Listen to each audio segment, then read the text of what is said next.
a lot of the result that comes up are videos with the word crises, and I don't even click on them. I'm like, I just kind of am like assuming it's going to be a negative talk. I did stumble upon Welcome to Midlife with Orchid. Let's explore the nuance and the courageous moments of midlife. Let's share stories, reflection, insight, and conversation over coffee, where life's rhythms, revelations, and everyday courage can be witnessed and honored. This is Orchid, your host and storyteller.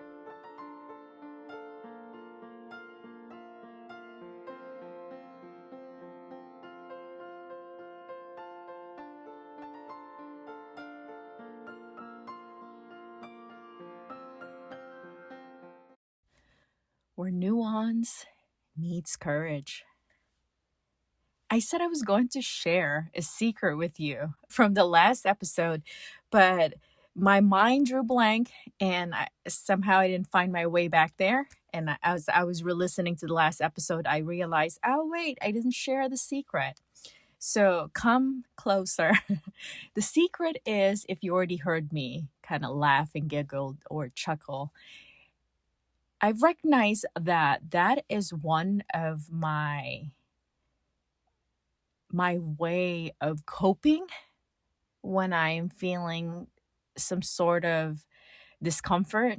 And it happens so quickly. It's not like I'm processing it and I'm gonna laugh, I'm gonna chuckle.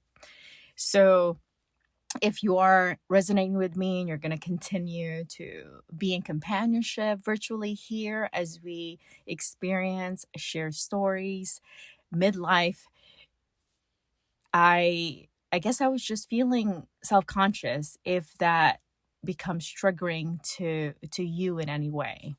But I trust that you would sense that it's also my part of my personality. I'm for the most part playful and goofy.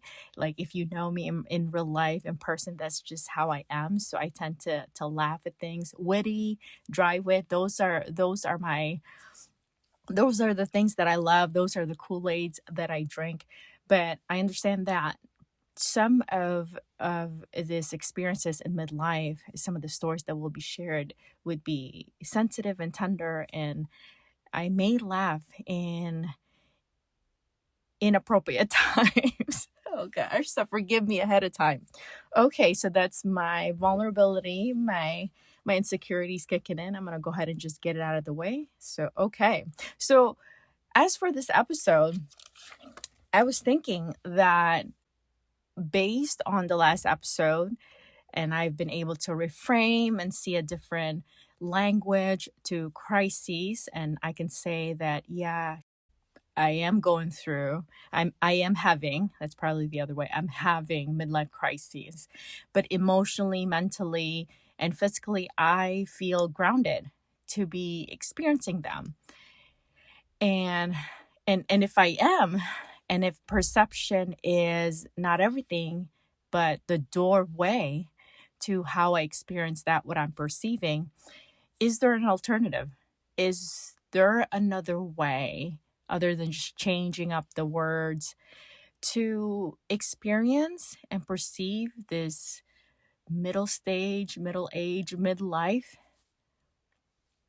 If you research the word midlife, I'm going to do this real time with you.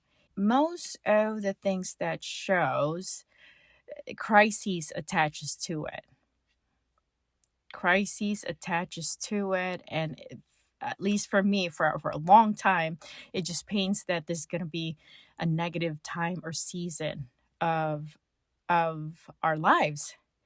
And if I research midlife on YouTube, similar thing is what I've experienced. A lot of the result that comes up are videos with the word crises, and I don't even click on them.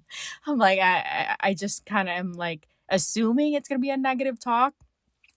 But as I keep trying to search just midlife, and scrolling through, I did stumble upon a video or someone. It is on TED, and it's Chip Conley, an alternative to the midlife crises. So I just would suggest or recommend for you to watch it on your own if you feel led. And then I looked his name up, and he does have a podcast called the Midlife Crisis. Oh, I'm sorry. The alternative to midlife. Let me rephrase that. The alternative to midlife is Midlife Chrysalis. So he's got a podcast, the Midlife Chrysalis podcast. The Midlife Chrysalis podcast is 1 hour podcast hosted by Chip Conley, best-selling author of Learning to Love Midlife, founder of MEA, Modern Elder Academy. Chip and his high-profile guests dive into raw, vulnerable conversations about the profound transitions they've experienced in midlife. So the first episode that I felt drawn to, the title was The Hero's Path Through Midlife by Ben Cott. And the second one, You Can't Scare Me, you would know this, Hoda Kotb. And then the third one, Why You Keep Repeating the Same Conflict, Diana Chapman. So I'm just so grateful that there is resource out there that is kind of like a devil's advocate. Like, hey, there is an alternative to midlife crisis. It's midlife chrysalis. What if midlife is refinement, it's transformation, it is, you would find yourself there in the process, and it could lead to something so profoundly. So I don't have association with the podcast Midlife Chrysalis or Chip Conley, but maybe in the future there might be some collaboration there. Hello, Chip, if you're listening. Would love to get to know you and interview for your podcast. If we go to his website, MEA, which is Modern Elder Academy, but just the acronym MEA Wisdom, he's got free resources. So on the tab, on his website, on the tab where it says free wisdom, is the link to his podcast, the Midlife Chrysalis podcast. I feel like I'm plugging on this for free. Hey, that's all right. As long as it's going to benefit you. And then he's got a couple of quizzes that are for free. Midlife Pathfinder quiz and What's Calling You Next quiz. So I took both of them. They're free.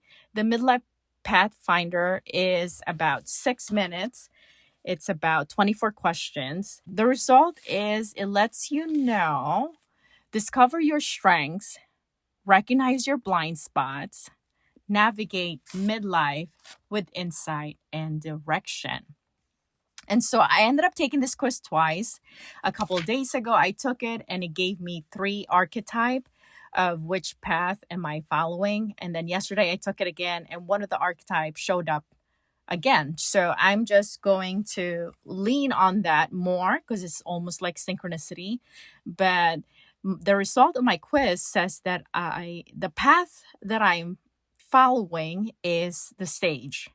Wise, reflective, ready to mentor, deepen personal growth. I mean, just this podcast alone, I'm like, yeah, I can see that. That's so it. So it gives you this PDF of the result, and you can read more about this path, like 24 pages path for the Pathfinder. And then the other quiz is on What's Calling You Next. So that one is about 2 minutes, 7 questions. And for me, the result says that what's calling me next, my next season is creation and expression. And it gives you, once again, a PDF, a practical guide to awaken your creativity and bring what's inside of you to life. And I feel like the podcast also aligns with that. So I invite you to play around, snoop around, look through his website. Once again, MEA Wisdom. That's midlifeelderacademy.com. and he's got free resources there, the link to the podcast, and then the link to the 2 free quizzes.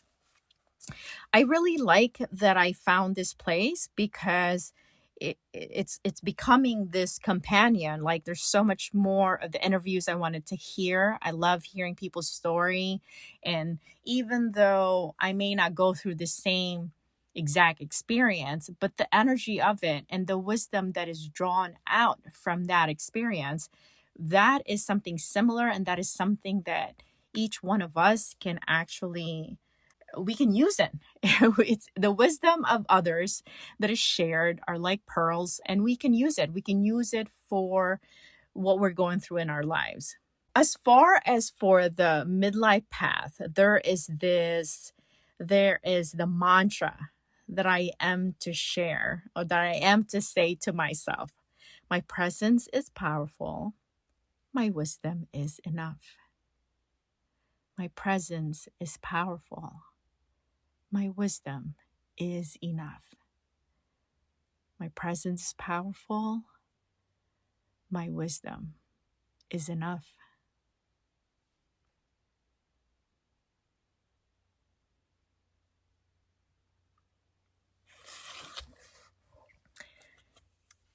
You know, as far as drinking coffee, I love drinking black coffee just in a plain white mug. There's something about it. I don't know if I can articulate exactly how it feels, but I guess I can. It feels classy, it feels simple, but also it feels exactly what I need in the moment. And that's what I have right now. I do like cream in my coffee sometimes, and sometimes I like almond milk when I am having cold brew. But a warm cup of coffee, medium roast, just black, in a white ceramic mug, that just does it for me. Give me that in the morning, in pour over, slower rhythm morning of presence, of ritual, of intention, deliberate brewing of coffee. That sets it up for me. That feels right. And to be able to gaze across the room and see an orchid in a vase, that's just right. The orchid is right there. The orchid, as we've explored in the first episode, it is a metaphor for that tender place, that tender experiences and moment, the nuance in midlife. Similarly to the metaphor of the coffee, I hope that you are finding your rhythm in midlife, the rhythm that is just right for you. And I hope that you are able to experience the tenderness of the stage where nuance meets courage. Welcome to midlife.